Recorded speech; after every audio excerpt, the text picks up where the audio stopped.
When I was first learning to meditate, the instruction was to simply pay attention to my breath, and when my mind wandered, to bring it back. Sounded simple enough, yet I'd sit on these silent retreats, sweating through t-shirts in the middle of winter. I'd take naps every chance I got because it was really hard work. Actually, it was exhausting. The instruction was simple enough, but I was missing something really important. So why is it so hard to pay attention? Well, studies show that even when we're really trying to pay attention to something, like maybe this talk, at some point about half of us will drift off into a daydream or have this urge to check our Twitter feed. So what's going on here? It turns out that we're fighting one of the most evolutionarily conserved learning processes currently known in science, one that's conserved back to the most basic nervous systems known to man. This reward-based learning process is called positive and negative reinforcement, and basically goes like this. We see some food that looks good. Our brain says, calories, survival. We eat the food, we taste it, it tastes good. And especially with sugar, our bodies send a signal to our brain that says, remember what you're eating and where you found it. We lay down this context-dependent memory and learn to repeat the process next time.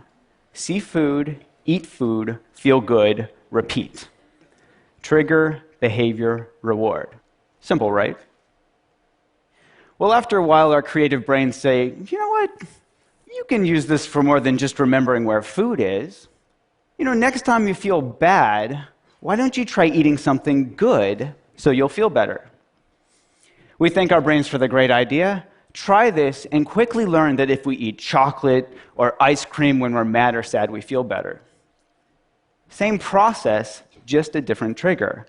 Instead of this hunger signal coming from our stomach, this emotional signal, feeling sad, triggers that urge to eat. Maybe in our teenage years, we were a nerd at school, and we see those rebel kids outside smoking, we think, hey, I want to be cool, so we start smoking. The Marlboro Man wasn't a dork, and that was no accident. See cool, smoke to be cool, feel good. Repeat. Trigger, behavior, reward. And each time we do this, we learn to repeat the process, and it becomes a habit. So later, feeling stressed out triggers that urge to smoke a cigarette or to eat something sweet. Now with these same brain processes, we've gone from learning to survive to literally killing ourselves with these habits. Obesity and smoking are among the leading preventable causes of morbidity and mortality in the world. So back to my breath. What if instead of fighting our brains or trying to force ourselves to pay attention, we instead tapped into this natural reward-based learning process, but added a twist? What if instead we just got really curious about what was happening in our momentary experience? I'll give you an example. In my lab, we studied whether mindfulness training could help people quit smoking. Now, just like trying to force myself to pay attention to my breath, they could try to force themselves to quit smoking. And the majority of them had tried this before and failed, on average 6 times. Now, with mindfulness training, we dropped the bit about forcing and instead focused on being curious. In fact, we even told them to smoke. What? Yeah, we said, go ahead and smoke. Just be really curious about what it's like when you do. And what did they notice? Well, here's an example from one of our smokers.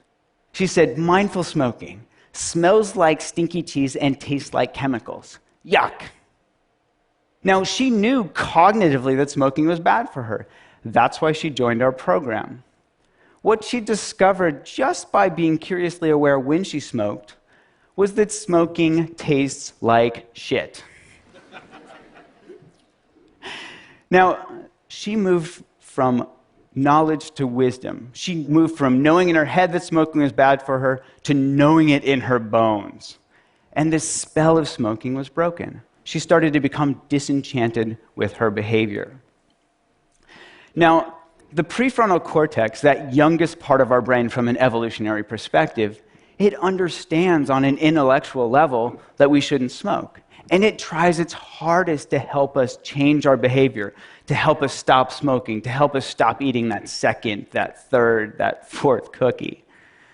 We call this cognitive control. We're using cognition to control our behavior. Unfortunately, this is also the first part of our brain that goes offline when we get stressed out. which isn't that helpful. Now, we can all relate to this in our own experience. We're much more likely to do things like yell at our spouse or kids when we're stressed out or tired, even though we know it's not going to be helpful. We just can't help ourselves. Now, when the prefrontal cortex goes offline, we fall back into our old habits, which is why this disenchantment is so important. Seeing what we get from our habits helps us understand them in a deeper level, to know it in our bones, so we don't have to force ourselves to hold back or restrain ourselves from behavior. We're just less interested in doing it in the first place. And this is what mindfulness is all about.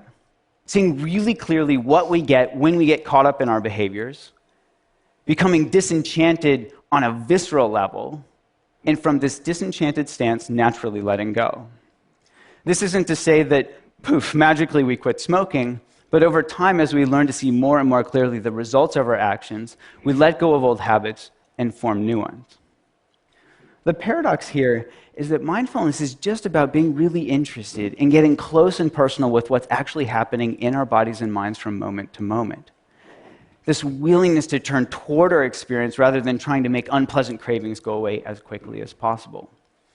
And this willingness to turn toward our experience is supported by curiosity, which is naturally rewarding. What does curiosity feel like? It feels good. And what happens when we get curious? We start to notice that cravings are simply made up of body sensations. Oh, there's tightness, there's tension, there's restlessness, and that these body sensations come and go. These are bite-sized pieces of experiences that we can manage from moment to moment, rather than getting clobbered by this huge, scary craving that we choke on. In other words, when we get curious, we step out of our old fear-based reactive habit patterns and we step into being. We become this inner scientist where we're eagerly awaiting that next data point.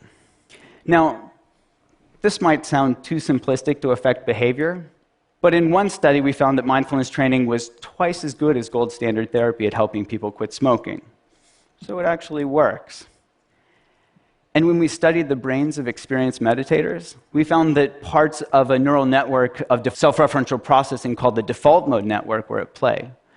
Now, one current hypothesis is that a region of this network called the posterior cingulate cortex is activated not necessarily by craving itself, but when we get caught up in it, when we get sucked in and it takes us for a ride. In contrast, when we let go, step out of the process just by being curiously aware of what's happening, this same brain region quiets down. Now we're testing app and online-based mindfulness training programs that target these core mechanisms, and ironically, use the same technology that's driving us to distraction to help us step out of our unhealthy habit patterns of smoking, of stress eating, and other addictive behaviors. Now remember that bit about context-dependent memory? We can deliver these tools to people's fingertips in the contexts that matter most, so we can help them tap into their inherent capacity to be curiously aware right when that urge to smoke or stress eat or whatever arises. So if you don't smoke or stress eat, maybe the next time you feel this urge to check your email when you're bored or you're trying to distract yourself from work, or maybe to compulsively respond to that text message when you're driving, see if you can tap into this natural capacity. Just be curiously aware of what's happening in your body and mind in that moment. It will just be another chance to perpetuate one of our endless and exhaustive habit loops, or step out of it. Instead of see text message, compulsively text back, feel a little bit better, notice the urge, get curious, feel the joy of letting go, and repeat. Thank you.